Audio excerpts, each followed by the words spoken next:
Welcome to रिडैक्स। तो चलिए दोस्तों, आज की कॉमिक शुरू करते हैं।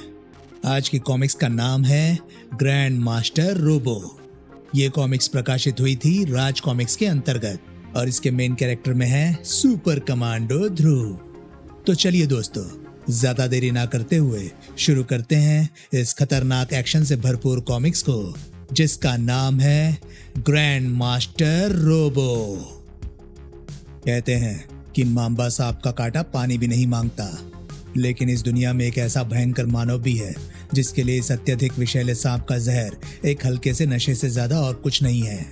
भाई, लोगों का मानना तो यह है कि उसकी रगों में खून नहीं बल्कि सांप का जहर बहता है और इस भयानक शख्स का रास्ता काटने वाला कभी जिंदा नहीं बचता। अपराध जगत के इस बेताज शहंशाह को उसके गुलाम एक ही नाम से जानते हैं, ग्रैंड मास्टर रोबो। जिसके अपराध जगत के शहंशाह से पूरी दुनिया के बादशाह बनने के सपने के बीच एक ऐसा युवक दीवार बनकर खड़ा हुआ है जिसके लिए मानवता और मानवों की जान की कीमत के सामने अपनी जिंदगी की कीमत कुछ भी नहीं है। जो ग्रैंड मास्टर रोबो की आंखों में कांटा बनकर इसलिए खटकता है क्योंकि उसके हाथों रोबो 2 बार मात खा चुका है। इसलिए ग्रैंड मास्टर ने कसम खाई है कि इस बार या तो वो बचेगा या उसका जानी दुश्मन सुपर कमांडो ध्रुव। यह तो चूहे बिल्ली का खेल है सुपर कमांडो ध्रुव। अग्निमुख से तो तुमको साक्षात यमराज भी नहीं बचा सकते। आज मेरी जीत और तुम्हारी मौत निश्चित। समुद्र की अथाह गहराइयां, जहां पर विशालकाय मछलियों और खतरनाक समुद्री जीवों का राज्य रहता है। आज एक मानवाकृति कुछ यंत्र फिट कर रही थी। Hello chief, Misty here. काम पूरा हो गया है, अब मैं यहाँ से निकलता हूँ। आप 15 मिनट बाद सिग्नल भेजिएगा। मिस्टी का मैसेज आ गया है मास्टर। न्यूक्लियर टेस्ट के लिए सारे यंत्र फिट किए जा चुके हैं। अब सिर्फ रिमोट कंट्रोल से सिग्नल भेजने की देर है। देर क्यों? सिग्नल तुरंत चालू कर दो। लेकिन मास्टर, अगर इस वक्त धमाका हुआ तो मिस्टी उसकी चपेट में आ जाएगा। हर महान कार्य अपने हिस्से की बलि मांगता है और जितने कम लोग इस प्रोजेक्ट के बारे में जाने उतना ही अच्छा है। सिग्नल भेजो। आदेश मिलते ही 2 हाथ हरकत में आ गए और अदृश्य रेडियो तरंगे अपने स्रोत से निकलकर निशाने की तरफ बढ़ चली। रेडियो तरंगों का यंत्रों से संपर्क हुआ और एक भयंकर धमाका हुआ। इसके बाद मिस्टी कहाँ गया ये किसी को पता नहीं चला और ना ही किसी को ये जानने में दिलचस्पी थी। बैडाम! इस विनाशकारी न्यूक्लियर ब्लास्ट का असर समुद्र की सतह तक भी आया और फिर धीरे धीरे सब शांत हो गया। अब इस धमाके का एकमात्र मुख्य गवाह था मूंगे की मोटी दीवार में धमाके के कारण बना एक बड़ा छेद। कहीं पर इस धमाके से खुशियों की लहर दौड़ रही थी। सफलता, सक्सेस, कामयाबी। हमारा न्यूक्लियर टेस्ट कामयाब हो गया। अब हमारा गैंग संसार का पहला ऐसा आतंकवादी संगठन हो गया है जिसके पास न्यूक्लियर बम है। अब मुझे दुनिया पर राज्य करने से कोई नहीं रोक सकता।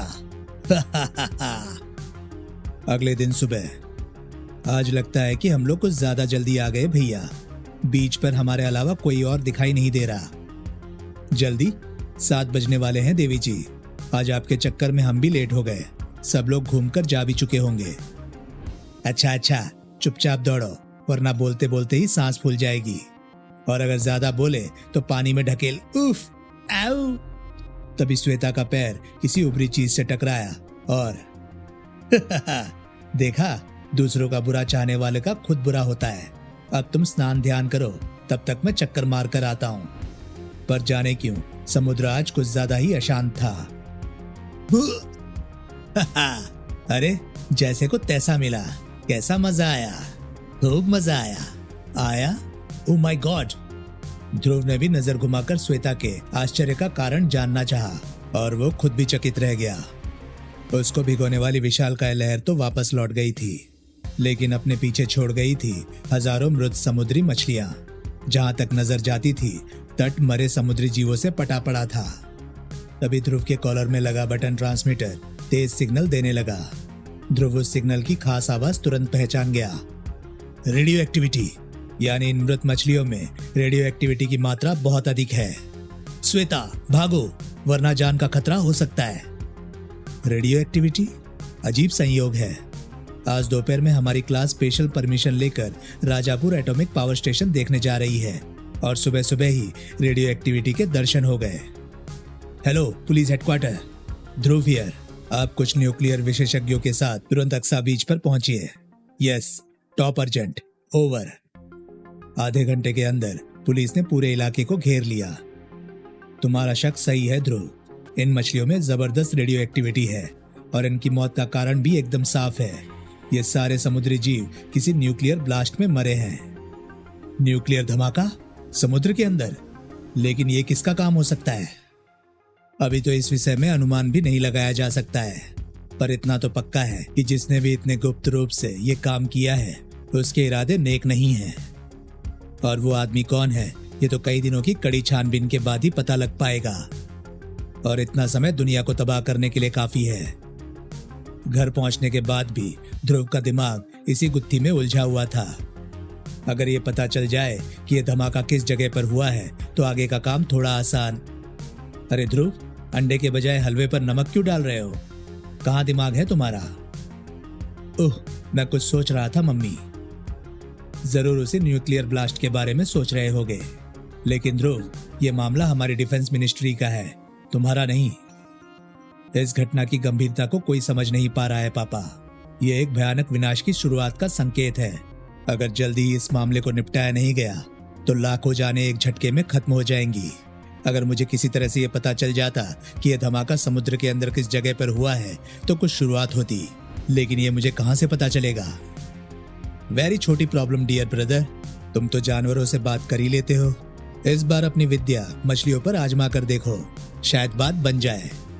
पानी में डुबकी मारो और किसी पढ़ी लिखी वेल से पूछो कि मैडम, क्या आप जानती है कि समुद्र में न्यूक्लियर बम कहां फटा है? शट अप श्वेता, हर समय मजाक अच्छा नहीं लगता है। लेकिन ध्रुव ने श्वेता की बात को मजाक में नहीं लिया। व्हाट एन आइडिया, मछलियों से बातें। अरे ध्रुव, कहां चल दिए? नाश्ता तो करते जाओ। रुक जाओ भैया, ये कीमती सलाह एकदम फ्री है, मैं इसका पैसा नहीं लूंगी, डरो मत। जाते हो तो जाओ, मैं भी चली। आज मुझे भी अपनी क्लास के साथ राजापुर जाना है, एटॉमिक पावर स्टेशन देखने। अरे पर तू तो नाश्ता करती जा। नहीं मम्मी, मुझे बिल्कुल भूख नहीं है। इस पेटू को आज क्या हो गया? भैया ने आज मेरी वजह से नाश्ता नहीं किया, इसलिए आज मैं भी नाश्ता नहीं करूंगी। Bye mummy. और श्वेता और ध्रुव दो अलग रास्तों पर चल दिए, पर दोनों ही ये नहीं जानते थे कि उन रास्तों पर उनका इंतजार कर रही है मौत। उधर मोटरसाइकिल पर उड़ते जा रहे ध्रुव के दिमाग में बचपन की यादें खलबली मचा रही थी। वे यादें जो अब तक दिमाग के न जाने किस कोने में दबी थी। जुपिटर सर्कस की यादें, सर्कस के डॉल्फिन शो की यादें और अन्ना की यादें। अन्ना जिसके एक इशारे पर डॉल्फिन अपनी जान की बाजी लगाने से भी नहीं हिचकती थी। ध्रुव को अन्ना के साथ अपनी पहली बातचीत भी याद आ रही थी। अन्ना, पापा कहते हैं कि आप मछलियों से बात कर लेते हैं। मछलियों से? नहीं तो तुम्हारे पापा को गलतफहमी हो गई होगी। मेरे पापा कभी झूठ नहीं बोलते। अरे मैं तो मजाक कर रहा था, लेकिन मैं मछलियों से नहीं, सिर्फ मछली से बात कर पाता हूँ, एक मछली से। कौन सी मछली से अन्ना? डॉल्फिन मछली से।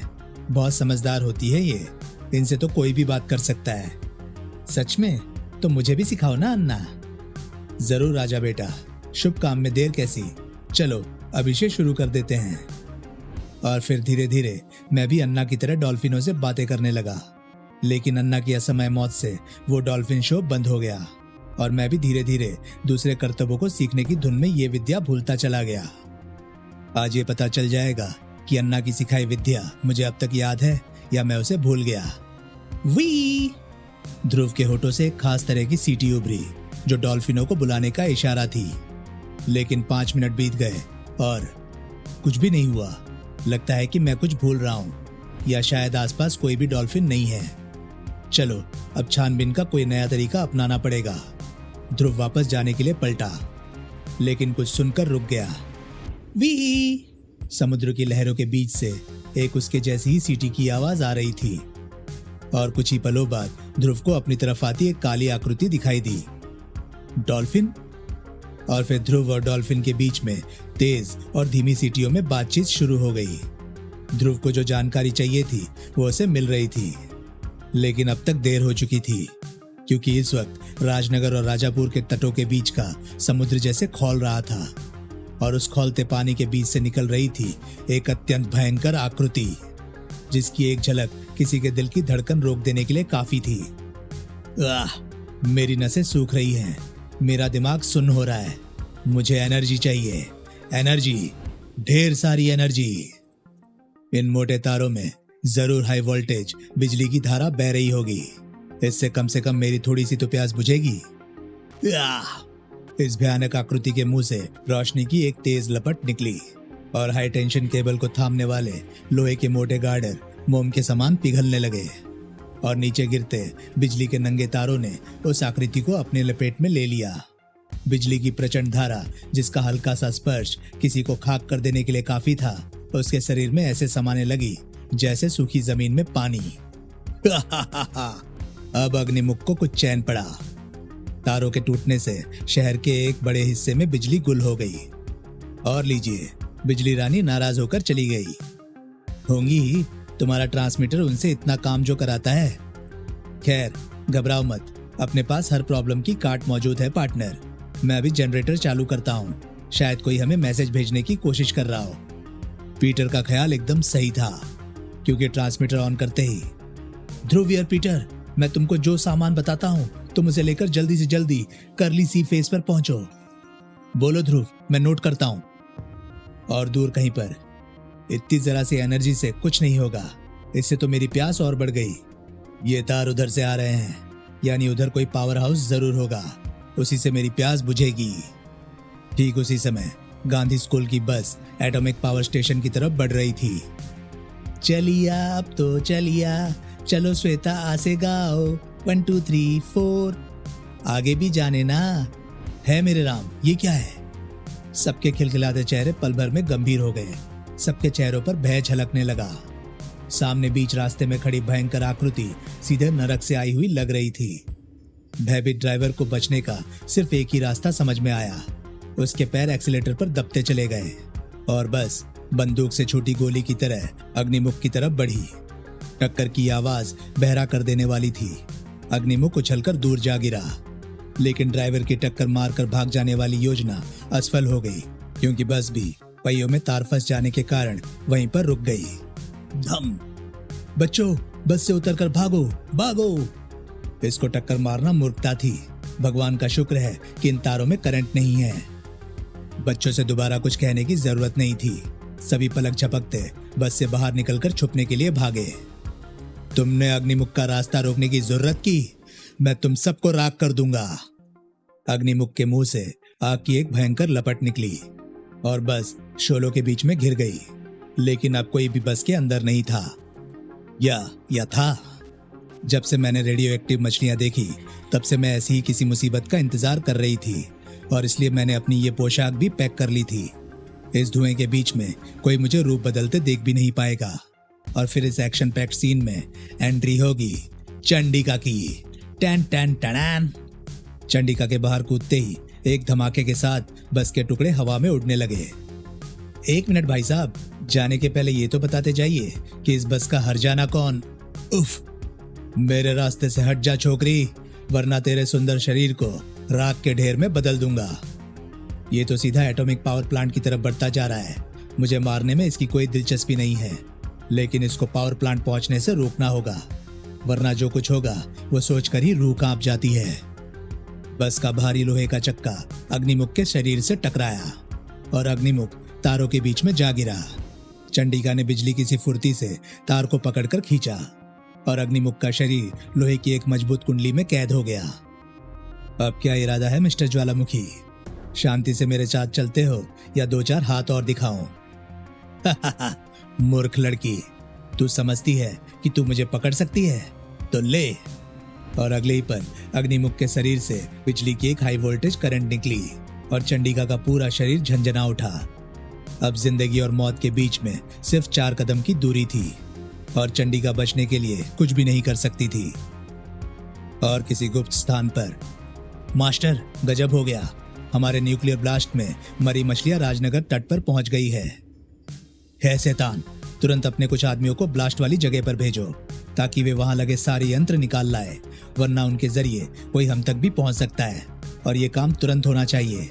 कहीं वहां पर कोई हमसे पहले पहुंच गया तो पूरे संसार की जासूसी एजेंसियां हमारी तलाश करने लगेंगी। ग्रैंड मास्टर रोबो का शक बेबुनियाद नहीं था, क्योंकि ठीक उसी वक्त एक डॉल्फिन के पीछे दो आकृतियां न्यूक्लियर ब्लास्ट वाले स्थान की तरफ बढ़ रही थी। अब रेडिएशन का स्तर बढ़ रहा है, यहाँ से तुम वापस लौट जाओ दोस्त, वरना तुम्हारी जान को खतरा हो सकता है। अब न्यूक्लियर ब्लास्ट वाली जगह यहाँ से ज्यादा दूर नहीं होगी। डॉल्फिन तुरंत वापस घूम गई और ध्रुव तथा पीटर ने अपनी यात्रा जारी रखी। यहाँ पर रेडिएशन की मात्रा बहुत ज्यादा हो गई है। शुक्र है कि हमने पहले से ही एंटी रेडिएशन सूट पहन रखे हैं। ध्रुव, वो देखो, मूंगे की दीवार में एक बड़ा छेद। इसके अगल बगल कुछ यंत्र और तारों के गले टुकड़े भी हैं। मुझे पूरा यकीन है कि यही न्यूक्लियर ब्लास्ट वाली जगह है।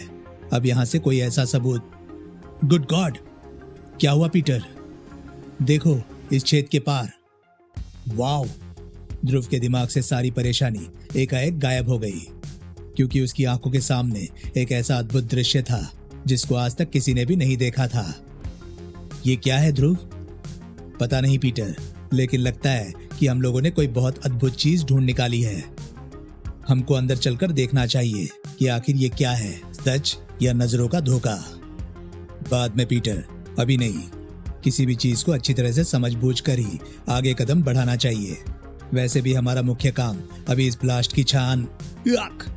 पीटर की आवाज सुनकर ध्रुव पलटा, लेकिन कुछ बोल नहीं पाया, क्योंकि अगले ही पल उसका पाइप भी एक जकड़न में कस चुका था। मास्टर का ख्याल सही था, कुछ जासूस हमारी तलाश में यहाँ तक पहुंच गए हैं, लेकिन ये यहाँ से जिंदा वापस नहीं। आओ! ये जरूर उसी कमीने के आदमी होंगे जिसने इस स्थान पर न्यूक्लियर धमाका किया है, और यही मुझे उसके पास तक पहुंचाएंगे। मास्क के कारण रोबो के आदमी ये नहीं समझ पाए थे कि उनका मुकाबला साधारण जासूसों से नहीं, बल्कि ध्रुव और कमांडो पीटर से है। मुकाबला बहुत मामूली और छोटा सा हो सकता था अगर उसी वक्त रोबो के कुछ और आदमी वहां पर ना पहुंच जाते। एकाएक दुश्मनों की संख्या कई गुना बढ़ गई है। अब तो बगैर किसी मदद के इनसे जीतना मुश्किल है, पर मदद आएगी कहां से? यहाँ तो किसी को भी नहीं मालूम है कि हम कहां। लेकिन तभी ध्रुव की सोच को गलत साबित करती हुई मदद आ पहुंची। डॉल्फिन का हमला अप्रत्याशित और जोरदार था, और पानी के अंदर एक डॉल्फिन 10 आदमियों के बराबर थी। रोबो के आदमियों के पास अब भागने के अलावा और कोई चारा नहीं था। भागो! मैं तो तेरे बोलने से पहले ही भाग रहा हूं। वाह दोस्त, आज तो तुमने ही बचाया। आओ पीटर, अब वे लोग जल्दी वापस आने की हिम्मत नहीं। पीटर! लेकिन पीटर सुनने की हालत में नहीं था। लड़ाई के दौरान रोबो के आदमी पीटर का मास्क नोचने में सफल हो गए थे। ओह, अब तो पीटर को लेकर तुरंत सतह पर पहुंचना होगा। लेकिन सतह तक पहुंचते पहुंचते तो पीटर का दम घुट चुका। तभी ध्रुव के बगल में एक सरसराहट हुई। दूसरी तरफ चंडिका चुपचाप अपनी तरफ बढ़ती मौत को देख रही थी। अब तुझे मैं ऐसी मौत मारूंगा जिसे देखकर कोई भी मेरा रास्ता रोकने के ख्याल से ही कांप। पैरों में तार फंसने से अग्निमुख लड़खड़ाकर गिर पड़ा, और पास ही छुपा बस का ड्राइवर मौका पाकर तेजी से चंडिका की तरफ लपका। घबरा मत बिटिया, हम अभी तो का बचावत है। और उसको उठाकर वो अग्निमुख से विपरीत दिशा में भागा, और जब तक अग्निमुख तारों की कैद से निकल पाता, तब तक ड्राइवर चंडिका के साथ घनी झाड़ियों में ओझल हो चुका था। अग्निमुख कुछ पलों तक पीछा करने की सोचता रहा, और फिर इरादा बदलकर वापस एटॉमिक पावर स्टेशन की तरफ बढ़ने लगा। एटॉमिक पावर प्लांट में हर कोई आने वाले विनाशकारी तूफान से बेखबर था। हेलो डॉक्टर राव, क्या बात है? बड़ी खूबसूरत सेक्रेटरी रखी है, भाभी जी को मालूम है या नहीं? तुम्हारी आदतों की तरह तुम्हारे ख्याल भी गंदे ही हैं डॉक्टर पाटिल। और ये मेरी सेक्रेटरी नहीं बल्कि रिसर्च छात्रा है, मिस नताशा। ये पत्रकारिता का कोर्स कर रही हैं, और इनके रिसर्च का विषय है भारत और नाभिकीय ऊर्जा। आश्चर्य की बात तो यह है कि ये पिछले 1 साल से हमारे प्लांट में आती जाती रही। सर! सिक्योरिटी ऑफिसर राघव, अरे तुम्हारा तो पूरा बदन झुलस गया है, पर कैसे? सर, बाहर एक आग उगलता आदमी। ओह, ये तो बेहोश हो गया। लेकिन ये आग उगलता आदमी का क्या मतलब? बात पूरी होने से पहले ही डॉक्टर राव को अपनी बात का जवाब मिल गया। एनर्जी, आहा, यहाँ से मुझे भरपूर एनर्जी मिलेगी। डा। थोड़ी दूरी पर चंडिका की ताकत धीरे धीरे वापस आ रही थी। आह, धन्यवाद। अगर आज आप खतरा मोल नहीं लेते तो मैं जिंदा नहीं बचती। अरे कैसे मोल नहीं लेते खतरा? तुम तो हमारी बेटी की उम्र की हो बिटिया। हम अपनी बिटिया को ऐसे कैसे मरने देते? वो चलता फिरता ज्वालामुखी किधर गया चाचा? वो ससुरा उस तरफ गया है, राजापुर बिजली स्टेशन की तरफ। पर तुम काहे खड़ी हो गई? उसको रोकना बहुत जरूरी है चाचा, वरना वो इस पूरे इलाके को मरघट में बदल देगा। लेकिन बिटिया सुनो तो। मेरी चिंता छोड़िए चाचा, और सब बच्चों को लेकर यहाँ से जल्दी निकल जाइए। उम्मीद है कि सफरा तफरी में ड्राइवर ये ध्यान नहीं देगा कि श्वेता बच्चों के बीच में नहीं है। लेकिन अग्निमुख से अकेले निपट पाना मेरे लिए संभव नहीं लगता, इसलिए मुझे अपने लिए स्पेशल मदद का इंतजाम करना पड़ेगा। अपनी बेल्ट में लगे स्पेशल ट्रांसमीटर के जरिए चंडिका ने अपने ट्रांसमीटर को ऑन किया और उससे एक खास तरह की तरंगे निकलने लगी। और कमांडो हेडक्वार्टर में टी टी टी टी, यह हमारी स्पेशल फ्रीक्वेंसी पर इसका सिग्नल आ रहा है। ध्रुव का नहीं रेणु, यह signal Rajapur atomic power station के पास से आ रहा है। और ध्रुव ने तो अभी कुछ ही देर पहले पीटर को करली सी फेस पर बुलाया था। करली सी फेस और ये पावर प्लांट तो अलग अलग दिशा में है। फिर ये सिग्नल किसका हो सकता है? किसी का भी हो, लेकिन उसकी मदद तो करनी ही होगी। पर राजापुर पहुंचते पहुंचते तो बहुत देर हो जाएगी, और ये इमरजेंसी सिग्नल है। देर नहीं होगी करीम, क्योंकि हम लोग वैन से नहीं, स्टार हेलीकॉप्टर से जाएंगे। चलो फास्ट, एक पल की भी देर करनी ठीक नहीं है।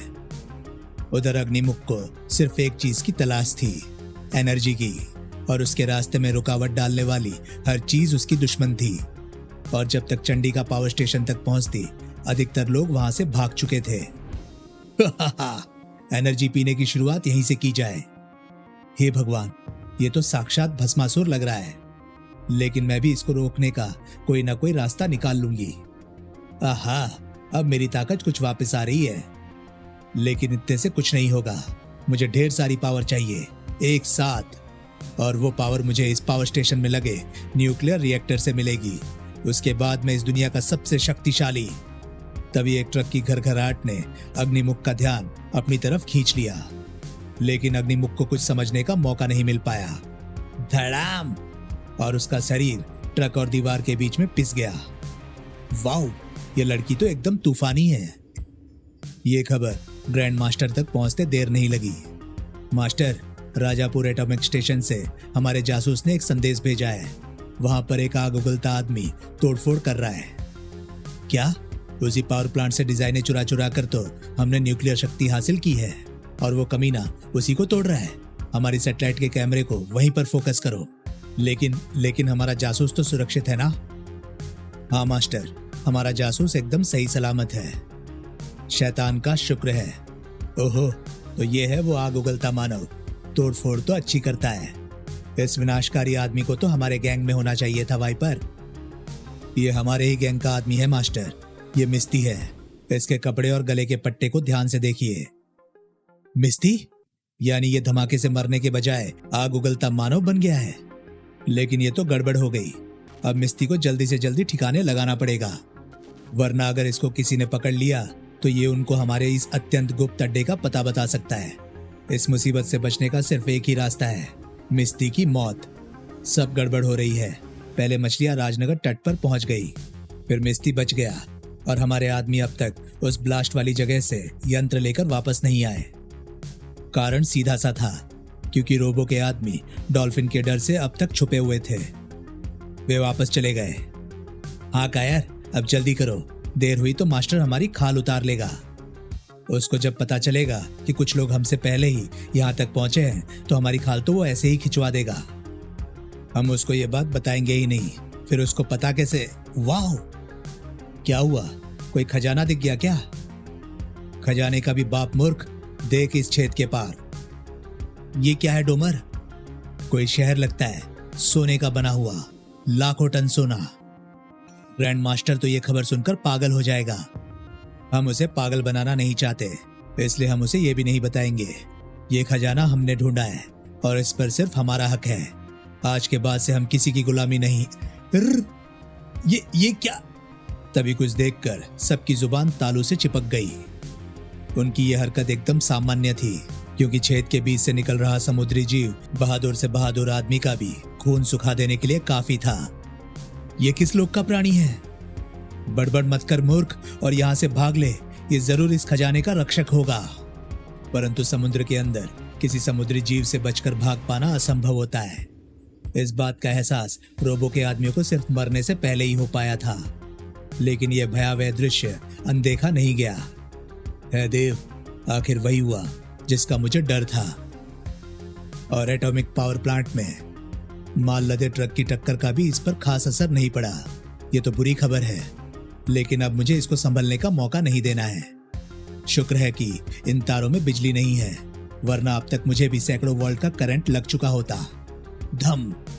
चंडिका ने गिरती हुई दीवार पर एक जोरदार वार किया और सैकड़ों ईंटें अग्निमुख के ऊपर बरसने के लिए नीचे गिरने लगी। पर अग्निमुख ने अब तक अपने आप को संभाल लिया था। उसके मुंह से स्टील को भी गला देने वाली एक भीषण लपट निकली और सारी ईंटें अग्निमुख पर गिरने से पहले ही धुआं बनकर हवा में बिखर गई। और फिर क्रुद्ध अग्निमुख चंडिका की तरफ मुड़ा। ये यहाँ पर मेरा कुछ नहीं बिगाड़ पाएगा। इतनी ऊंचाई पर तो इसकी लपट भी नहीं आ पाएगी। लेकिन अग्निमुख का निशाना चंडिका नहीं, बल्कि चिमनी का निचला हिस्सा था। उह, इतनी ऊंचाई से गिरने पर तो मेरे बदन का पाउडर बन जाएगा। मिस्टर अग्निमुख मुझे तड़पा तड़पा कर मारना चाहते हैं, पर मेरे पास भी 600 ग्राम दिमाग है। अगर मैं अपने शरीर को एक खास कोण पर मोड़ दूं, तो ये भारी चिमनी अपने गिरने की दिशा बदलकर सीधे श्री अग्निमुख जी की खोपड़ी का तरबूज फोड़ देगी। चिमनी तेजी से अग्निमुख की तरफ गिरने लगी, और इतनी बड़ी चिमनी को गिरने से पहले भस्म कर देना असंभव था। लेकिन चंडिका ने गिरती चिमनी और अग्निमुख के बीच में तने तार पर ध्यान नहीं दिया था। तार से टकराकर चिमनी ने अपनी दिशा बदल दी।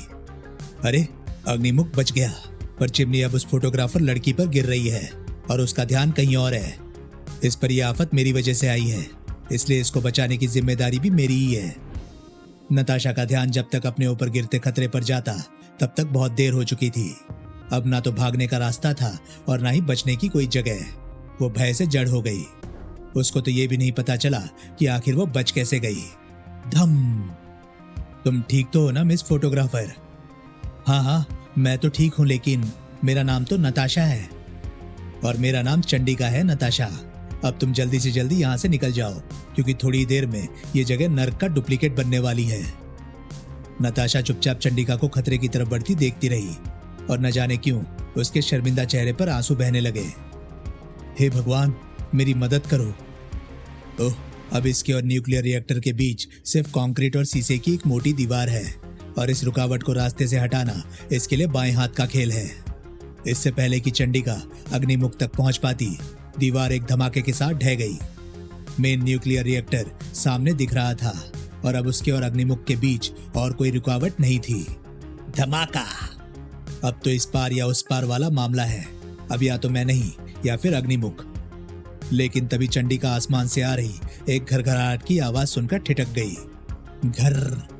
स्टार हेलीकॉप्टर, यानी मेरा सिग्नल भेजना व्यर्थ नहीं गया। घबराओ मत चंडिका, अब इस यमदूत से हम निपट लेंगे, तुम आराम से देखो। अगले ही पल ऊपर से गिरे एक शिकंजे ने अग्निमुख के न्यूक्लियर रिएक्टर की तरफ बढ़ रहे कदमों को रोक दिया, और कुछ समझ पाने से पहले अग्निमुख ने अपने आप को हवा में उड़ता हुआ पाया। हेलीकॉप्टर को उस चिमनी की तरफ ले चलो रेणु, ताकि एक जोरदार टक्कर से ही इसका भूरता बन जाए। ये तो खैर है कि यह शिकंजा स्पेशल धातु का बना है, वरना ये उसको अब तक गला चुका होता। धड़ाक! लेकिन शिकंजे से जुड़ी चेन स्पेशल धातु की नहीं बनी थी। बौखलाए हुए अग्निमुख ने एक ही फुंकार में उसको गला दिया। लेकिन ये एक जबरदस्त गलती थी, क्योंकि अग्निमुख का शरीर कई फुट ऊपर से लहराता हुआ नीचे कड़ी जमीन से आ टकराया। धड़ाम! ये टक्कर अग्निमुख जैसे प्राणी को भी बेहोश कर देने के लिए काफी थी। क्या हुआ नताशा? डॉक्टर राव, आप अभी तक यहीं हैं? हाँ, इस खतरे का आभास पाकर रिएक्टर को बंद करना जरूरी था, ताकि अगर कोई उससे छेड़खानी करे भी तो ज्यादा नुकसान ना हो। अब किसी को कोई नुकसान नहीं होगा डॉक्टर राव। हमारा दुश्मन बिल्कुल आराम से सो रहा है। अब सीधा सा काम इसको यहाँ से ले जाकर स्पेशल सेल में कैद करने का। लेकिन अग्निमुख में अभी काफी जान बाकी थी। अब चंडिका एक बार फिर मौत की गिरफ्त में थी। करीम और रेणु असहाय से देखने के अलावा और कुछ नहीं कर सकते थे। अब क्रोधित अग्निमुख से चंडिका को बचाना असंभव लगता था कि तभी सधे कदमों से आगे बढ़ती हुई नताशा दोनों के बीच में आ खड़ी हुई। अग्निमुख ने नताशा को गौर से देखा और उसके चेहरे पर आश्चर्य के भाव उभर आए। वो कुछ पलों तक दुविधा में रहा और फिर मेन न्यूक्लियर रिएक्टर की तरफ बढ़ चला। आश्चर्य है करीम, उसने उस लड़की पर हमला नहीं किया। अब अग्निमुख को हमें ही रोकना होगा। तुम प्लेटफॉर्म को नीचे करो और मैं इसकी ये लीला समाप्त करता हूँ। अगले ही पल हेलीकॉप्टर से एक प्लेटफॉर्म झूलता हुआ नीचे की ओर बढ़ने लगा और साथ ही साथ वातावरण गोलियों की तड़तड़ाहट से गूंज उठा। तड़ तड़ तड़। लेकिन सारी गोलियां अग्निमुख के शरीर से टकराकर भस्म होती गई। अग्निमुख ने पीछे मुड़कर देखने की भी जरूरत नहीं समझी। लेकिन अब तक नताशा, चंडिका और डॉक्टर राव के साथ प्लेटफॉर्म पर पहुंच चुकी थी। हेलीकॉप्टर उड़ाओ जल्दी। स्थिति की नाजुकता को समझते हुए रेणु ने नताशा की बात मानने में कोई बुराई नहीं समझी। अग्निमुख को रोक पाना अब संभव नहीं लगता था। वैसे भी अग्निमुख अब न्यूक्लियर रिएक्टर के अंदर पहुंच चुका था और इससे पहले कि हेलीकॉप्टर सुरक्षित दूरी पर पहुंच पाता, एक भीषण और बहरा कर देने वाला धमाका हुआ। बैडाम! कंक्रीट और लोहे की भारी टुकड़े सैकड़ों फीट ऊपर हवा में उछल गए। एक लोहे का टुकड़ा गोली की तरह हेलीकॉप्टर से टकराया और स्टार हेलीकॉप्टर पर कटे पक्षी की तरह घने पेड़ों की तरफ गिरने लगा। अब कुछ चैन पड़ा, लेकिन अभी मुझे और एनर्जी चाहिए, इस दुनिया की सारी एनर्जी। इसी दौरान ध्रुव बेहोश पीटर के साथ राजनगर के तट की ओर बढ़ रहा था। पीटर अब तक होश में नहीं आया है। इसको जल्दी से जल्दी अस्पताल पहुंचाना बहुत जरूरी है। उसके बाद मैं अकेला वापस आकर छानबीन। तभी दाहिनी तरफ का आसमान पल भर के लिए रोशनी से दमक उठा। ये क्या हुआ? विस्फोट? कुछ पलों बाद चमक का पीछा करते हुए एक गड़गड़ाहट ने पूरे वातावरण को भर दिया। ये विस्फोट की आवाज राजापुर से आई है, लेकिन ध्रुव के लिए खतरा राजापुर से नहीं बल्कि समुद्र के अंदर से उभर रहा था।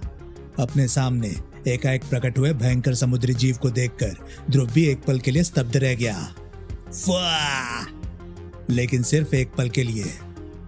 ये जो भी है, इससे इस वक्त उलझना ठीक नहीं है, क्योंकि पीटर को जल्दी से जल्दी अस्पताल पहुंचाना बहुत जरूरी है। मोटर बोट तेजी से 90 डिग्री के कोण पर तेजी से घूमी और उस भयंकर जीव के रास्ते से दूर बढ़ने लगी।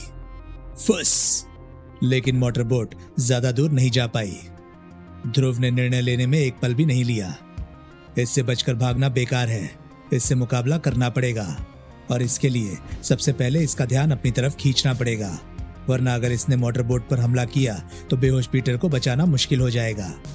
हालांकि मैं किसी जीव को मारने के खिलाफ हूँ, लेकिन ये प्राणी सर्तियां उन जीवों की श्रेणी में नहीं आता। उफ, ये तो मुझे पकाकर खाने के मूड में है। इसकी आग से बचने के लिए अब ये लड़ाई पानी के अंदर लड़नी होगी, जहां पर इसके मुंह की आग शायद ज्यादा दूर तक ना जा पाएगी। दैत्य ने ध्रुव का पीछा नहीं छोड़ा। मेरा ख्याल सही था, इसके मुंह की आग अब मुंह में ही रह जा रही है। अब एकदम सही मौके का इंतजार करना है। दैत्य तीर की तरह ध्रुव की तरफ बढ़ा और उसी पल ध्रुव ऊपर उछला। साथ ही साथ उसका हाथ घूमा और एक नुकीला भाला सीधा दैत्य के मुंह में जा घुसा। ये भाला इसकी आंतों और गले को चीर कर रख देगा और ये राम नाम सत्य। लेकिन दैत्य के मुंह की भीषण आग ने भाले को गले तक पहुंचने से पहले ही गला दिया। अब ध्रुव के हाथ खाली थे और उसकी तरफ बढ़ती मौत की गति बहुत तेज। एक बार फिर ध्रुव ने अपनी तरफ बढ़ते हुए विशाल जबड़ों से अपने को बचाया, लेकिन लहराती पूंछ ने उसको अपना निशाना बना ही लिया। अब मुझे ऑक्सीजन लेने सतह तक जाना ही पड़ेगा और तब ये मुझे भूनकर या उबालकर ऑक्सीजन। इसको रोकने का यही एक तरीका है, ऑक्सीजन। बिजली की सी फुर्ती से ध्रुव ने अपनी पीठ पर लगे ऑक्सीजन टैंक को उतार सामने खुले विशाल मुख के अंदर तेजी से झोंक दिया। ऑक्सीजन टैंक का संपर्क आग से हुआ और एक धमाके के साथ वो भयावह समुद्री जीव खामोश हो गया। धड़ाम! और ध्रुव ने अपनी यात्रा को फिर शुरू कर दिया। ये अजीबोगरीब जीव जरूर न्यूक्लियर ब्लास्ट से संबंधित है, क्योंकि आज से पहले ऐसा खूंखार जीव कभी देखा नहीं गया। यानी ये केस जटिल से जटिल होता जा रहा है। खैर, इस समय तो सबसे जरूरी काम पीटर को अस्पताल पहुंचाने का है। और राजनगर में एक नई समस्या पैदा हो रही थी। सुनते हैं। क्या हो गया रजनी, घबराई लग रही हो? अभी श्वेता के स्कूल से बस ड्राइवर का फोन आया था। वे लोग पावर प्लांट नहीं जा पाए। रास्ते में न जाने कैसे बस में आग लग गई। ड्राइवर सभी बच्चों को लेकर वापस राजनगर लौट आया। लेकिन मुझे तो इसमें परेशानी वाली कोई बात नजर नहीं।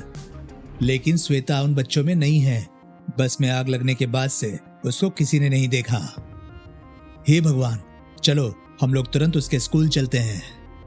राजन और रजनी कार की तरफ लपके, लेकिन तभी emergency sir, Rajapur atomic power plant को एक आग उगलते आदमी ने तबाह कर दिया है। आप तुरंत हेडक्वार्टर पहुंचिए। ओह, मुझे तुरंत ऑफिस जाना होगा रजनी।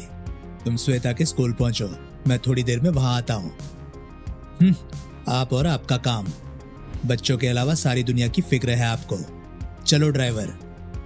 इस नई घटना से अनजान ध्रुव पीटर के साथ अस्पताल की तरफ बढ़ रहा था और अग्निमुख और एनर्जी की तलाश में राजनगर आ पहुंचा था। एनर्जी, कहाँ है एनर्जी? चारों तरफ जान बचाने के लिए भगदड़ मच रही थी। एटॉमिक पावर प्लांट की सारी ऊर्जा पीकर अग्निमुख अत्यंत शक्तिशाली हो गया था। उसको सिर्फ एक ही चीज की तलाश थी, एक और बिजली घर की। उसके रास्ते में आने वाली हर वस्तु धूल में मिलती जा रही थी। कुछ ही मिनटों में सर, वो आग उगलता आदमी राजनगर आ गया है। व्हाट? इस वक्त वो कहां पर है? नाना चौक पर। उसके बढ़ने के हर रास्ते पर रुकावटें खड़ी कर दो। मैं भी खुद नाना चौक पहुंचता हूं। और अस्पताल में घबराओ मत ध्रुव, अब पीटर खतरे के बाहर है। 1-2 दिनों में ये बिल्कुल नॉर्मल हो। P P P. ये हॉस्पिटल एरिया में कौन हॉर्न बजा रहा है? ओ माय गॉड, ये सारा ट्रैफिक कैसे जाम हो गया? अभी अभी रेडियो पर समाचार आया था, नाना चौक के पास कोई आग उगलता आदमी तोड़फोड़ कर रहा है, इसलिए पुलिस ने उधर जाने वाला सारा ट्रैफिक रोक दिया है। आग उगलता आदमी? आज ये क्या हो रहा है? अगले ही पल ध्रुव तेजी से सीढ़ियां उतर रहा था। पहले आग उगलता समुद्री जीव और अब आग उगलता आदमी। मुझे जल्दी से जल्दी नाना चौक पहुंचना होगा, लेकिन उधर जाने वाली हर सड़क पर तो जबरदस्त ट्रैफिक जाम लगा हुआ है, इसलिए अब मुझे अपने लिए एक स्पेशल रास्ते का इंतजाम करना होगा। वो रास्ता जिस पर ध्रुव के अलावा और कोई नहीं चल सकता था। और अगले ही पल ट्रैफिक की भीड़ से दूर ध्रुव मोटरसाइकिल पर नाना चौक की तरफ बढ़ रहा था। तार पर मोटरसाइकिल चलाना इतना मुश्किल नहीं है जितना इन तारों में से वो मजबूत तार ढूंढना है जो मोटरसाइकिल का बोझ सह सके। लेकिन अग्निमुख का रास्ता रोकने वाले और लोग भी थे। वो आ रहा है सर। ओ माय गॉड, ये तो नर्क का शैतान लगता है। मैं ऐसे भयानक प्राणी के साथ कोई चांस नहीं लेना चाहता। Kill him, fire. अगले ही पल कई राइफलें एक साथ गरज उठी और कई गोलियां बर्बाद हो गई। ये तो बढ़ता ही आ रहा है। हमारी गोलियां इस पर बेअसर हो रही है सर। तड़ तड़ तड़ तड़। अग्निमुख बगैर एक भी कदम रुके बाधा को पार कर गया। उफ, ये मच्छर बहुत तंग करते हैं। देखकर भी यकीन नहीं होता, ये खूंखार प्राणी तो एकदम चलती फिरती भट्टी है। इसको यहीं पर रोकना होगा, वरना ये इस खूबसूरत शहर को खंडर बना देगा। आऊ, तड़ाक। आईजी राजन ने बगैर शत्रु की ताकत जाने उस पर हमला किया था और ये एक जानलेवा गलती थी। तूने मुझ पर हमला किया, अग्निमुख पर, यानी अब तेरी लाइफ का दी एंड भी आ गया है। असावधान राजन अपने आप को पूरी तरह से बचा नहीं सके। तूने इसी से मुझ पर हमला किया था ना, अब मैं इसी से तेरी खोपड़ी तोड़ूंगा। अग्निमुख का हाथ हवा में उठा और उठा ही रह गया। तो ये मिस्टर अग्निमुख है। पट्टे ने अपना नाम तो जोरदार रखा है। देखने से भी ये उसी समुद्री प्राणी का भाई भतीजा लग रहा है। यानी इसको भी किसी ऐसी जगह ले जाकर मारना पड़ेगा जहां पानी मिले। और यहाँ पर पानी का सबसे बढ़िया स्रोत है ये फायर ब्रिगेड का वाटर पंप। लेकिन इसको खोलने की मेहनत तो मैं अग्निमुख से ही करवाऊंगा। ध्रुव का ख्याल सही था। गुस्से से भरा अग्निमुख उसकी तरफ पलटा और एक ही फुंकार में पंप गल गया। अब पंप से निकलती तेज और मोटी धारा को सिर्फ दिशा की जरूरत थी। हिस सर। और देखते ही देखते वातावरण भाप से भर गया। लेकिन ध्रुव ने अग्निमुख की शक्ति का गलत अंदाजा लगाया था। तू मेरी बहुत एनर्जी खत्म करवा रहा है छोकरे, अपनी मौत को बुलावा मत दे। ये बेशरम चुल्लू भर पानी में डूब मरने वालों में से नहीं है। इसको मरने के लिए और ज्यादा पानी चाहिए। पॉप। ध्रुव के मजबूत हाथों ने एक झटके से ही मेन होल का भारी ढक्कन उखाड़ लिया और पलक झपकते उसका शरीर हवा में उड़ता हुआ अग्निमुख के पीछे आ पहुंचा। अगले ही पल उसका हाथ घूमा और अग्निमुख एक भारी टक्कर खाकर सीधे खुले मेन होल में जा गिरा। ठ्वाक! ध्रुव की योजना सफल हो गई थी। वो आगे लपका और मेन होल का ढक्कन वापस अपनी जगह पर फिट हो गया। झप! इस शहर के सीवरों में इतना पानी और इतनी जहरीली गैसें हैं कि इसका बचकर बाहर आना असंभव है। अब सबसे जरूरी काम पापा को सुरक्षित जगह पर पहुंचाने का है और उसके बाद अग्निमुख को पकड़ने के लिए स्पेशल पुलिस फोर्स से संपर्क करना होगा ताकि वे जल्दी से जल्दी यहां पहुंचकर अग्निमुख को हिरासत में। लेकिन तभी सैकड़ों प्रेशर कुकर एक साथ फटने जैसी भयंकर आवाज ने भड़ाम ध्रुव को आईजी राजन को वहीं पर छोड़ने के लिए विवश कर दिया। मेन होल के अंदर बनी भाप ने अपने जबरदस्त प्रेशर से मेन होल के भारी ढक्कन को हवा में पत्ते की तरह उड़ा दिया था। तू समझता था कि तू मुझे पकड़ पाएगा? अब मैं बिना तुझे खत्म किए आगे नहीं बढ़ूंगा। ये तो वाकई बहुत शक्तिशाली है। ये मेरी हर स्कीम को फेल करता जा रहा है और मेरे पास इसको पकड़ने के रास्ते खत्म हो रहे हैं। बचो और बचो सुपर कमांडो ध्रुव, लेकिन अब तुमको अग्निमुख यमराज के हवाले करके ही रहेगा। हमारा एजेंट राजापुर एटॉमिक प्लांट से वापस आ गया है मास्टर। पर क्यों? उसको तो अभी वापस नहीं आना था। खैर, उसे आराम करने दो और ध्यान रहे कि कोई उसके आराम में खलल न डाले। हमारे आदमी भी ब्लास्ट वाली जगह से यंत्र लेकर वापस लौटे या नहीं? नहीं मास्टर, और वो कोई जवाब भी नहीं दे रहे हैं। क्या? तुरंत चेक करो, कहीं कोई गड़बड़ तो नहीं है। अगले ही पल स्क्रीन पर जो दृश्य उभरा उसे देखकर रोबो सब कुछ भूल गया। शैतान की कसम, ये तो सोने का शहर है वाइपर। आज तक इस मूंगे की चट्टान ने इसको दुनिया की नजरों से छिपा कर रखा था और इस बीच हम छोटे मोटे कामों में अपना समय खराब कर रहे थे। इतना सारा खालिद सोना, लाखों लाख टन। वाइपर, तुरंत हमारी पूरी अटैक फोर्स को तैयार करो। हमको तुरंत इस स्वर्ण नगरी पर कब्जा करना है, किसी भी कीमत पर, किसी भी कीमत पर। और टूटे फूटे राजापुर एटॉमिक प्लांट के पास करीम, रेणु और चंडिका को लगभग एक साथ ही होश आया।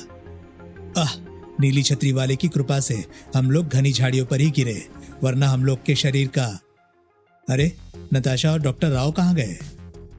उनको होश आ गया होगा और वे चले गए। किसी डॉक्टर ने ये थोड़ी कहा है कि सबके होश में आने का इंतजार कीजिए और फिर जाइए। अब यहाँ खड़े रहना बेकार है। पावर प्लांट में बहुत सारे लोग गाड़ियां छोड़कर भागे हैं। वहीं से कोई गाड़ी लेकर वापस राजनगर चला जाए। क्यों चंडिका? चंडिका फिर चली गई? इसका नाम तो Guinness book of world records में होना चाहिए।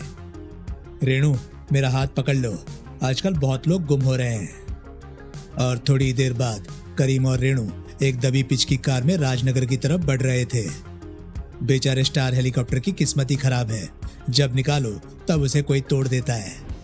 पिछली बार अफ्रीकनों ने उसका कबाड़ा कर दिया था और इस बार। रेणु देखो, ओह, इस बस का तो बहुत बुरा हाल है।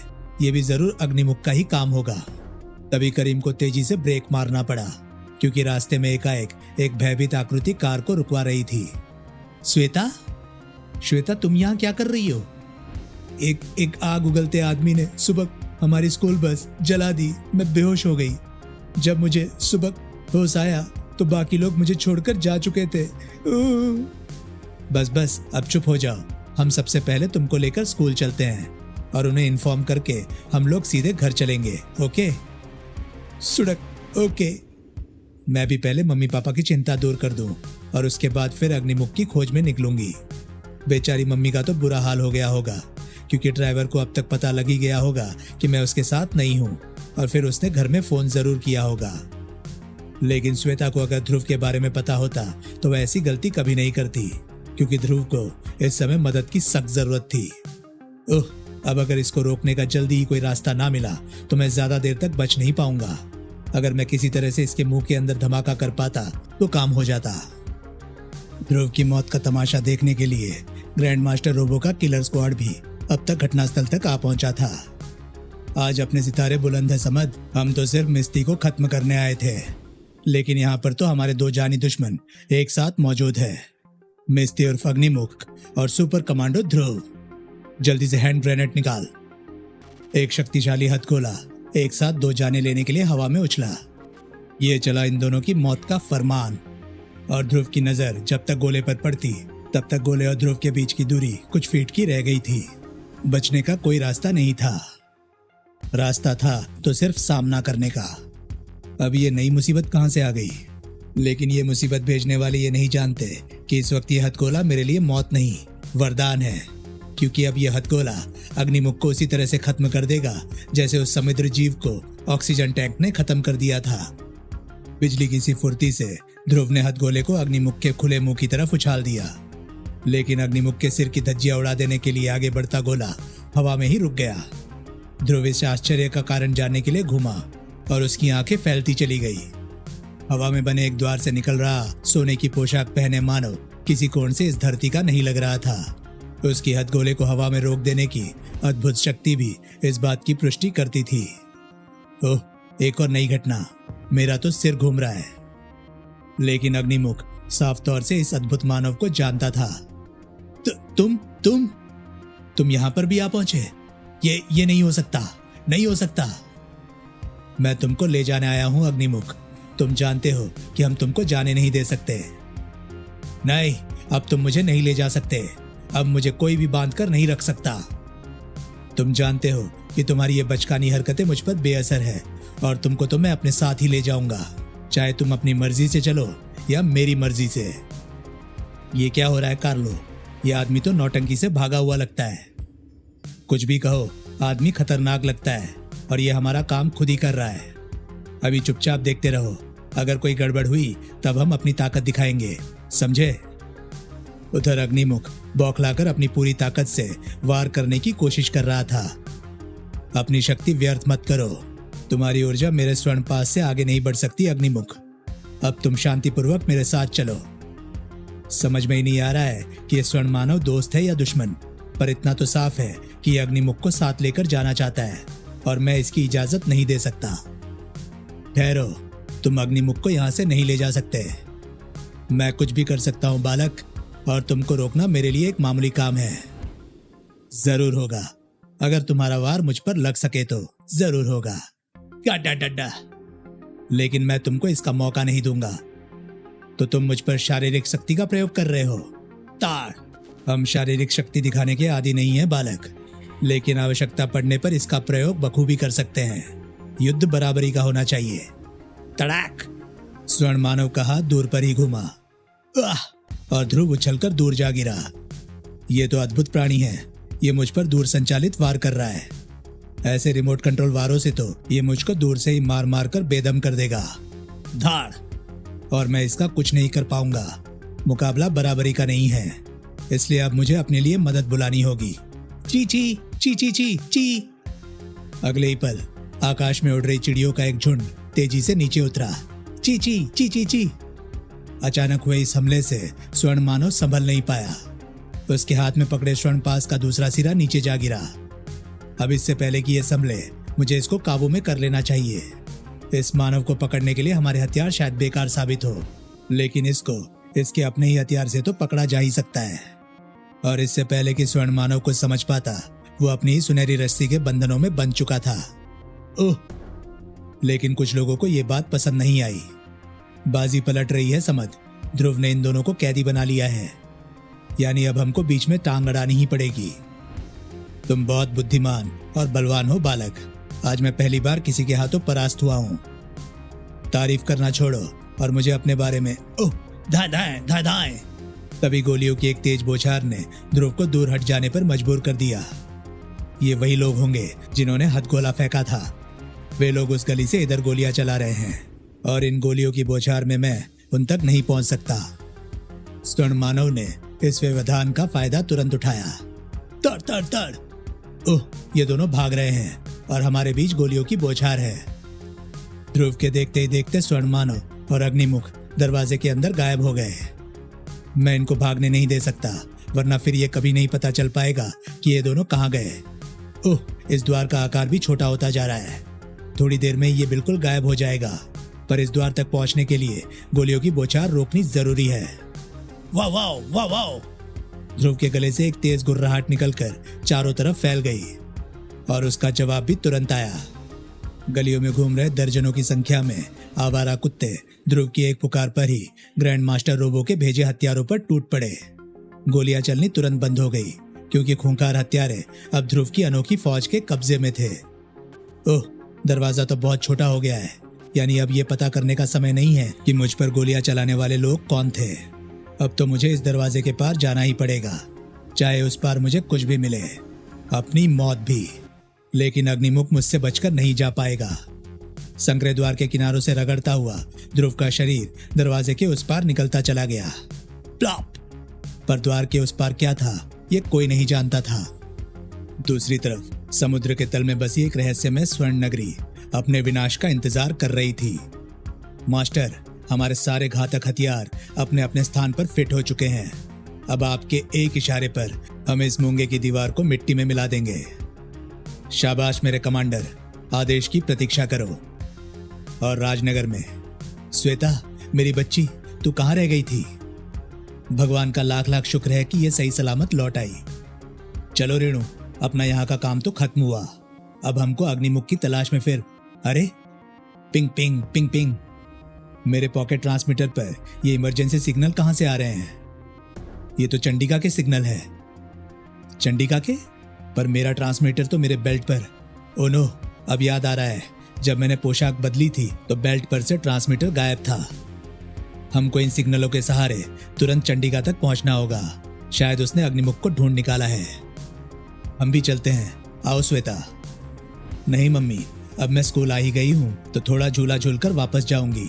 तुम जाओ और फिर कार को वापस भेज देना। अभी अभी एक्सीडेंट से बचकर आई हो और अभी तुमको खेल सूझ रहा है। जो मर्जी आए वो करो, लेकिन इधर उधर मत जाना। अब मुझे ये पता करना है कि वो कौन चोर है जो मेरा ट्रांसमीटर चुरा कर ले गया। मगर बेवकूफ गलती से बटन दबा बैठा और सिग्नल आने लगे। अब मुझे ही उसका सिग्नल जाकर बंद करना पड़ेगा।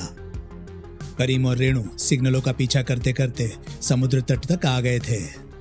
कमाल है, ये सिग्नल तो समुद्र से आ रहे हैं। तो अब क्या तैरने की तैयारी करें? उसकी जरूरत नहीं पड़ेगी रेणु। उधर देखो, एक मोटरबोट खाली खड़ी हमारा ही इंतजार कर रही है, एकदम फिल्मी स्टाइल में। अरे, ये तो वही स्टार मोटरबोट है जो पीटर लेकर गया था। लेकिन ध्रुव और पीटर तो आसपास कहीं नजर नहीं आ रहे हैं। कहीं ये सिग्नल उनके ही तो नहीं है? हो सकता है मोटरबोट में ऑक्सीजन मास्क भी सिर्फ एक ही है। आओ देखते हैं। और रहस्यमय स्वर्ण नगरी में। शाबाश धनंजय, हमको पूरा विश्वास था कि तुम इस दुष्ट अग्निमुख को वापस लाने में अवश्य सफल होंगे। यह आपका आशीर्वाद है श्रीमान, वरना मुझे तो एक मानव ने बंदी बना लिया। तभी कौन है? हे देव, यही था वो मानव। ये यहां तक आ पहुंचा, आश्चर्य है। पकड़ लो इसको। अपने चारों तरफ के नए वातावरण को देखकर ध्रुव पल भर के लिए भौचक्का रह गया। और जब तक वो संभल पाता, दो जोड़ी शक्तिशाली बाहें उसे जकड़ चुकी थी। ये तो स्वर्ण नगरी लगती है। लेकिन ध्रुव ने संभलने में ज्यादा वक्त नहीं लिया। मैं तुम लोगों से लड़ना नहीं चाहता, लेकिन शुरुआत तुम लोगों ने ही की है और मुझे अपनी रक्षा तो करनी ही पड़ेगी। धाड़! ठहर जाओ बालक, तुम ऐसे पहले मानव हो जो अपनी इच्छा से हमारी स्वर्ण नगरी में आया है। तुम कौन हो और तुम्हारे यहाँ आने का क्या कारण है?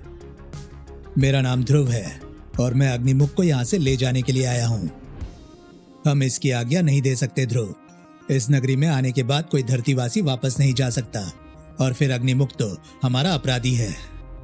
अपराधी? पर ये अग्निमुख है कौन? आप लोग कौन हैं और आप समुद्र के अंदर क्यों रहते हैं? अग्निमुख कौन है, इसका उत्तर तो तुमको मालूम होना चाहिए, क्योंकि ये भी तुम्हारी तरह धरतीवासी ही है। वैसे तो हम लोग भी मानवी हैं और पृथ्वी के ही वासी हैं, परंतु हमने तो आपके बारे में कभी नहीं सुना। सुना नहीं तो पढ़ा जरूर होगा अपने पुराणों और प्राचीन कथाओं में। हमारी सभ्यता युगों पुरानी है ध्रुव, तुम्हारी धरती की किसी भी सभ्यता से लाखों वर्ष पुरानी। हम लोग उस युग के हैं जिसकी कहानियां तुम पुराणों में पढ़ते हो। ब्रह्मास्त्र, दिव्यास्त्र, पुष्पक विमान जैसी अद्भुत वस्तुएं हमारे युग की ही हैं। महाभारत के युद्ध में हमारे पुरखे भी लड़े थे, लेकिन फिर प्रलय आ गई, पूरी पृथ्वी पानी से भर गई। उस समय हमने समुद्र के अंदर इस स्वर्ण नगरी का निर्माण किया और यहीं रहने लगे। हमारा ज्ञान विज्ञान युगों पहले भी काफी उन्नत था और तब से अब तक हमारे विज्ञान ने जितनी प्रगति कर ली है वो तो धरतीवासियों को जादू के समान लगेगी। पर आप इस विज्ञान को धरतीवासियों के साथ क्यों नहीं बांटते? क्योंकि तुम लोग हिंसक और क्रूर हो। तुम लोग इस विज्ञान का इस्तेमाल युद्ध के लिए करोगे। यही कारण है कि हम धरतीवासियों के संपर्क में नहीं आना चाहते। अब तक तो मूंगे की चट्टानी दीवार ने हम लोगों को छुपा कर रखा था, लेकिन इस दुष्ट अग्निमुख ने उसको तोड़कर हमें दुनिया वालों के सामने ला दिया। ये तो उस धमाके से लगभग मर चुका था, लेकिन ये हमारी ही भूल थी कि हमने इस पर तरस खाकर इसके शरीर में फिर से जान डाली। लेकिन हमको ये पता नहीं था कि न्यूक्लियर धमाके की वजह से ये मानव से एक आग उगलते दानव के रूप में बदल गया है। इस घटना से हम भी अचंभित रह गए और इसका फायदा उठाकर अग्निमुख तबाही मचाता हुआ इस नगरी से भाग निकला। उसको इस विनाश के अपराध की सजा देने के लिए अग्निमुख को पकड़कर वापस लाना जरूरी था। इससे पहले कि हम इसका पीछा कर पाते, हमको सूचना मिली कि कुछ अन्य समुद्री जीव भी इस धमाके से आग उगलते जीवों के रूप में बदल गए हैं। वे हमारे लिए खतरा बन सकते थे, इसलिए हमने पहले उनको पकड़कर कैद करना शुरू किया। फिर भी एक ऐसा जीव हमारी पकड़ से बचकर भाग निकला। उसने कुछ गोताखोरों को मार भी डाला। हमारे सामने उसको खत्म कर देने के अलावा और कोई चारा नहीं था, लेकिन हमारा ऐसा करने से पहले ही न जाने किसने उसे खत्म कर दिया। उसको मैंने ही खत्म किया था, क्योंकि उसने मुझ पर भी हमला करने की। अरे, मेरे स्टार ट्रांसमीटर पर ये इमरजेंसी सिग्नल कहां से आ रहे हैं? Ping ping ping ping. लेकिन इससे पहले कि ध्रुव कुछ अनुमान लगा पाता, भीषण धमाकों की कई आवाजों ने पूरी स्वर्ण नगरी को कंपकपा डाला। डा डा डा डा डा। ये क्या है? ये धमाके मूंगे की चट्टानों के चकनाचूर होने का ऐलान थे। स्वर्ण नगरी की चार दीवारी ढह चुकी थी। चट्टानों पर लगे दर्जनों शक्तिशाली बमों ने अपना काम कर दिया था। अब हमारे रास्ते में कोई बाधा नहीं है कमांडर।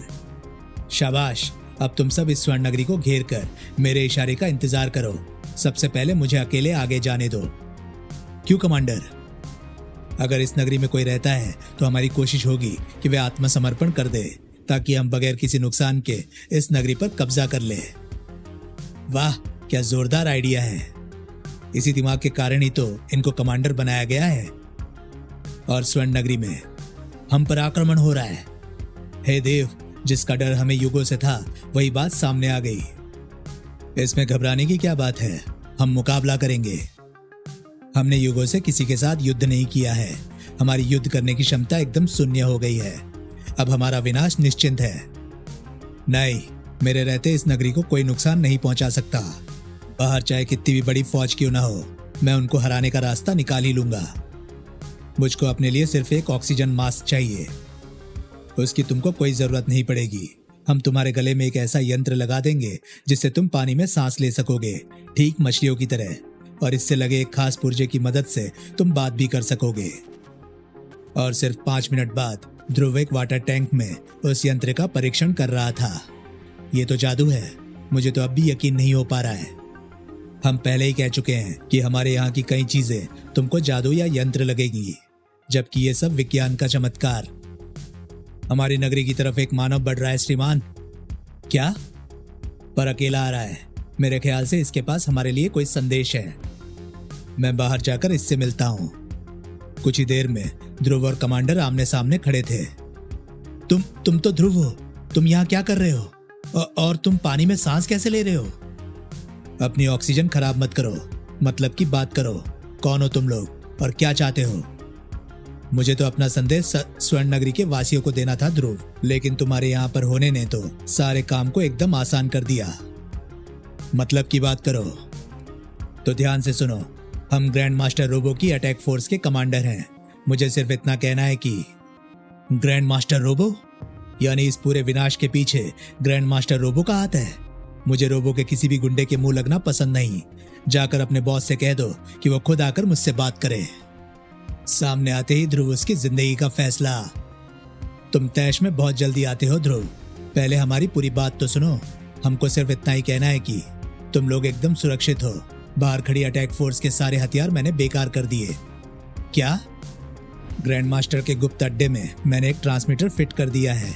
उसके सिग्नलों की मदद से तुम उसके अड्डे तक पहुंच सकते हो। ये रहा उन सिग्नलों को पकड़ने के लिए रिसीवर। इसकी कोई जरूरत नहीं है। मेरा स्टार ट्रांसमीटर सिग्नल पकड़ रहा है। ठीक है, इससे आगे हम तुम्हारी मदद नहीं कर सकते। आगे का काम तुमको अपने आप ही करना पड़ेगा। लेकिन ये सारे भेद तुम मुझे क्यों बता? Good bye mister Dhruv, best of luck. ये क्या चक्कर है? कहीं ये रोबो का कोई नया प्लान तो नहीं है? लेकिन मेरे सामने और कोई रास्ता नहीं है। मुझे इसकी बात पर भरोसा करने का खतरा उठाना ही पड़ेगा। और फिर तो ये परिस्थिति है। हाँ, रोबो की अटैक फोर्स के हथियार चाहे बेकार हो गए हों, पर फिर भी वे सब पेशेवर हत्यारे हैं। उनसे निपटने के लिए हमको कुछ मदद चाहिए। पर क्या हमारे पास तो ऐसा कोई अस्त्र नहीं है जो इस युद्ध में तुम्हारी मदद कर सके? है वे आग उगलती समुद्री जीव जिनको आप लोगों ने पकड़कर रखा हुआ है। ऐसा एक भयंकर जीव इस पूरी फौज के लिए काफी होगा। सच में कमाल है, ये विचार हमारे दिमाग में क्यों नहीं आया? और सतह पर सिग्नल समुद्र के अंदर से आ रहे हैं रेणु, हमारे ठीक नीचे से। हमको पानी के अंदर जाना पड़ेगा। ये काम हम में से कोई एक ही कर सकता है, क्योंकि बोट में ऑक्सीजन मास्क सिर्फ एक ही है और उसे मैं पहन चुकी हूं। चंडिका, तुम बोट में कैसे? हम तो ये समझ रहे थे कि यह सिग्नल तुम भेज रही हो। तुम लोग गलत भी समझ रहे थे और सही भी। सिग्नल मेरे ट्रांसमीटर के ही है, लेकिन उसे मैं नहीं भेज रही हूं। अब तुम दोनों अच्छे बच्चे की तरह मेरा इंतजार करो। लौटते में मैं तुम दोनों के लिए एक एक मछली लेकर आऊंगी। गई। अब तो हम इंतजार करने के अलावा कुछ कर भी नहीं सकते। और समुद्र के अंदर क्या हुआ कमांडर? उन लोगों ने सोचने के लिए थोड़ा वक्त मांगा है। मुझे ध्रुव को कोई योजना बनाने के लिए थोड़ा वक्त देना ही पड़ेगा। पर तभी कमांडर, कोई हमारी तरफ आ रहा है। ये तो ध्रुव है, हमारा जानी दुश्मन। ओह, यानी ध्रुव ने इतनी जल्दी कोई योजना बना ली। अटैक! सभी की उंगलियां अपने अपने हथियारों पर दब गई, लेकिन क्लिक, कट, तड़क। कमांडर, मेरा हथियार काम नहीं कर रहा। मेरा भी नहीं। किसी ने हमारे हथियार बेकार कर दिए हैं। यानी कमांडर की सूचना सही थी। वेरी गुड, यानी अब अटैक करने की बारी हमारी है।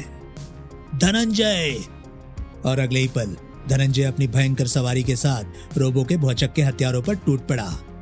आग उगलते समुद्री दैत्य की एक झलक ही सबके होश उड़ा देने के लिए काफी थी। लड़ाई होने का तो कोई प्रश्न ही नहीं था। देखते ही देखते रोबो के कई गुंडे तो भाग खड़े हुए।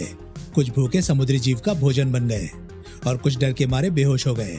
लड़ाई शुरू होने से पहले ही खत्म हो गई। ध्रुव भी वहां का मोर्चा धनंजय पर छोड़कर अपने प्लान के दूसरे भाग पर काम करने के लिए वापस पलटा। ग्रैंड मास्टर रोबो की अटैक फोर्स तो गई, अब उसका अड्डा। कमांडर, अब तो तुमको मुझ पर यकीन आया ना ध्रुव? हाँ, पर तुम ये सब क्यों कर? समझाने का समय मेरे पास नहीं है। अब तुमको ग्रैंड मास्टर रोबो के अड्डे को जल्दी से जल्दी नष्ट करना पड़ेगा, वरना अगर ग्रैंड मास्टर सतर्क हो गया तो पूरा प्लान खटाई में पड़ जाएगा। पर उस अड्डे के बारे में मुझे कुछ भी पता नहीं है। उसको मैं नष्ट कैसे करूंगा? पर तुम्हारे पास एक ऐसा आदमी है जो उस अड्डे के बारे में जानता भी है और उसे नष्ट करने की शक्ति भी रखता है। कौन है ऐसा आदमी? वो आदमी है अग्निमुख उर्फ मिस्ती। क्यों मिस्ती? ग्रैंड मास्टर रोबो ने तुमको मार डालने में कोई कसर नहीं उठा रखी थी। तुम तो अच्छे भले आदमी थे मिस्ती, पर रोबो ने तुमको आग उगलता राक्षस बना दिया। आज तुम्हारी ये दुर्दशा सिर्फ एक आदमी के कारण है, और वही आदमी तुम्हारा एकमात्र दुश्मन है। वही आदमी जिसका नाम है ग्रैंड मास्टर रोबो। सच है, मैं उसको जिंदा नहीं छोड़ूंगा। और गुप्त अड्डे पर मास्टर, गजब हो गया, किसी ने हमारे साथ जबरदस्त गद्दारी की है। क्या? हाँ मास्टर, किसी ने हमारी अटैक फोर्स के सारे हथियार बेकार कर दिए और फिर स्वर्ण नगरी में रहने वालों ने उन सबको गाजर मूली की तरह काट डाला है। शैतान, तुमको ये सब कैसे पता चला? अभी अभी अटैक फोर्स के पास कमांडर का मैसेज आया था। आपका जानी दुश्मन ध्रुव भी स्वर्ण नगरी वालों से जा मिला है और अब मिस्ती भी उनके ही साथ है। वे अब हमारे इस अड्डे की तरफ ही आ रहे हैं। कमांडर ने आपसे तुरंत भाग निकलने के लिए कहा है। कमांडर का मैसेज एकदम सही था। ध्रुव और कमांडर के साथ अड्डे की तरफ बढ़ता अग्निमुख ग्रैंड मास्टर को खत्म कर देने के लिए बेताब हो रहा था। जब तुमको और अग्निमुख को अड्डे का रास्ता पता ही था तो वहां ट्रांसमीटर फिट करने की क्या जरूरत थी? क्योंकि ग्रैंड मास्टर का अड्डा कभी एक जगह पर नहीं रहता, वो अपनी जगह बदलता रहता है। सिग्नल यहीं कहीं से आ रहे हैं कमांडर, लेकिन यहाँ तो आसपास कोई इमारत जैसी चीज नजर नहीं आ रही। अपने दाईं तरफ देखो ध्रुव। ध्रुव ने अपनी दाहिनी तरफ देखा और वह आश्चर्यचकित रह गया। ये तो वेल मछली है, विशालकाय ब्लू वेल। ये ब्लू वेल नहीं है, बल्कि ब्लू वेल के रूप की एक न्यूक्लियर पनडुब्बी है। यही ग्रैंड मास्टर रोबो का गुप्त अड्डा है ध्रुव। इससे पहले कि आश्चर्यचकित ध्रुव कुछ बोल पाता, पनडुब्बी के सिर पर एक दरवाजा खुला और उसमें से वाटर स्कूटर पर सवार एक आकृति तेजी से बाहर निकली। ये तो ग्रैंड मास्टर रोबो है और ये भाग रहा है, पर मैं इसको भागने नहीं दूंगा। इसका पीछा करने का ख्याल छोड़ दो ध्रुव, तुम तैरकर इस वाटर स्कूटर को कभी पकड़ नहीं सकते। अगर ऐसा है तो मुझे भी अपने लिए सवारी का इंतजाम करना पड़ेगा। वी! ध्रुव के मुंह से एक सीटी निकली और पानी में तरंग बनकर फैलने लगी। ध्रुव का दोस्त ज्यादा दूर नहीं था। कुछ ही पलों में ध्रुव को अपनी तरफ तेजी से आती एक आकृति दिखने लगी। डॉल्फिन? चलो डॉल्फिन, आओ अग्निमुख। लेकिन अग्निमुख का ध्यान न्यूक्लियर पनडुब्बी के रिएक्टर ने खींच लिया था। उसकी एनर्जी की भूख एक बार फिर भड़क उठी थी। ध्रुव को अग्निमुख की अब कोई जरूरत भी नहीं थी। ये स्कूटर तो सच में बहुत तेज चल रहा है।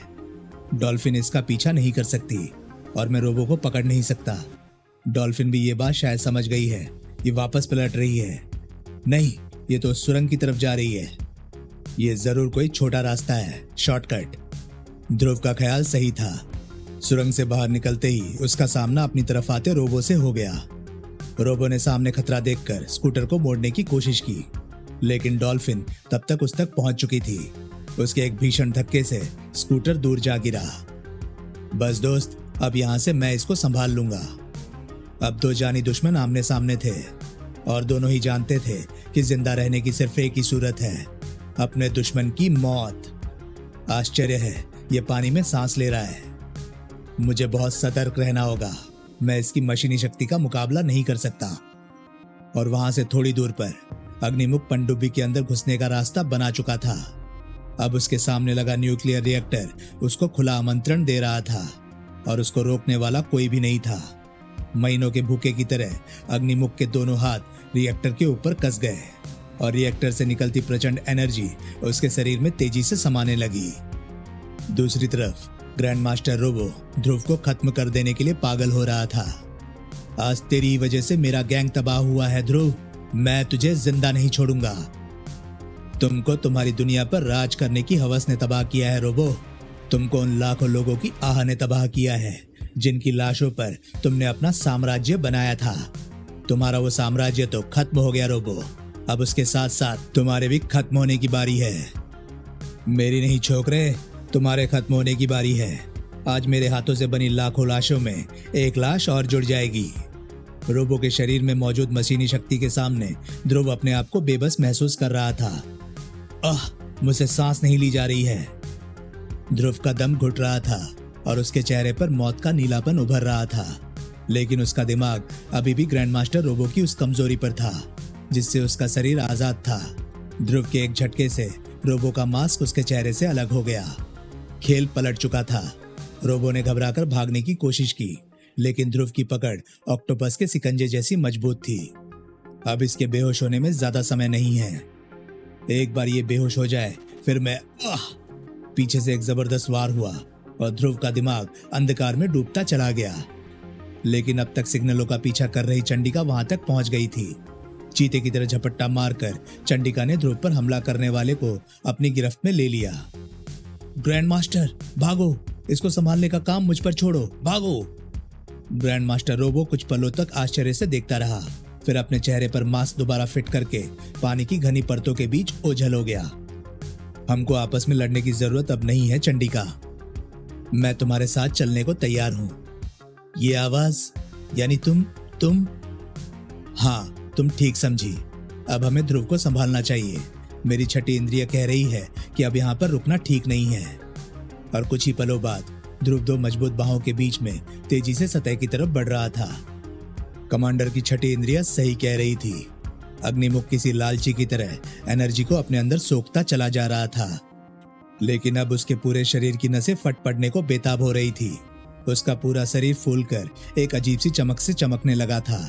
उसके शरीर के अंदर से एक जबरदस्त दबाव जोर मार रहा था, लेकिन उसके हाथ रिएक्टर पर कसते ही जा रहे थे। इस लालच का जो अंजाम होना था वही हुआ। अग्निमुख का शरीर किसी ज्यादा हवा भरे गुब्बारे की तरफ फटकर छोटे छोटे कणों में बिखर गया। बैडाम! और साथ ही साथ रोबो का गुप्त अड्डा भी एक धमाके के साथ उड़ गया। धमाके ने आसपास के पूरे समुद्र को मत कर रख दिया, लेकिन अब सभी सुरक्षित दूरी पर थे। बैडाक! माय गॉड, लगता है कि अग्निमुख ने पनडुब्बी को नष्ट कर दिया। उम्मीद है कि इसके साथ साथ वो खुद भी खत्म हो गया होगा। अब इस मास्क को पहनने की कोई जरूरत नहीं है। नताशा? नताशा, तुम यहाँ? तुम लोग इसको जानते हो? इसने कुछ देर पहले राजापुर पावर प्लांट में मेरी जान बचाई थी, और रोबो का सारा प्लान भी तुमने ही मुझे बताया। पर क्यों? मैं ग्रैंड मास्टर रोबो के गैंग में शामिल जरूर थी, और राजापुर एटॉमिक पावर प्लांट से बम बनाने की सारी जानकारी मैंने ही रोबो तक पहुंचाई थी। लेकिन चंडिका ने पावर प्लांट में मेरी जान बचाकर मेरे सोचने की दिशा ही बदल दी। अगर ये अपनी जान पर खेलकर मुझे ना बचाती तो मेरा ये घिनौना जीवन वहीं पर खत्म हो गया होता।